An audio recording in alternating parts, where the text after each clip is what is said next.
Dead on the spot ang janitor ng isang bangko matapos barilin sa South Cotabato.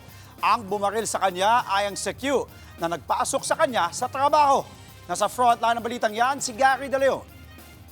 Bulagta at wala ng buhay ang lalaking yan sa labas ng bangko sa Polo Molo, South Cotabato.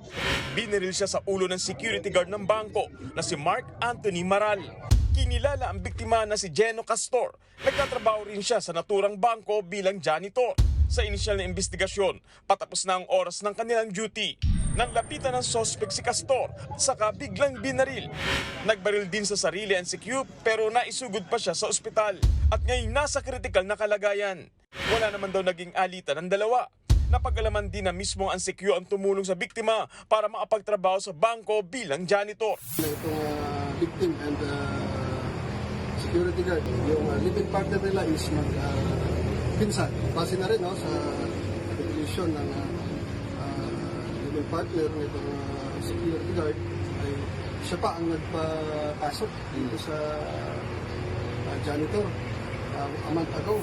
Tinitingnan ng mga pulis ang anggulo na may problema sa pag-iisip ang Secu. Nakausap din daw ng mga pulis ang live-in partner ng suspect. Sabi raw sa kanila, napansin din nito na tila may pinagdaraanan ng kanyang kinakasama.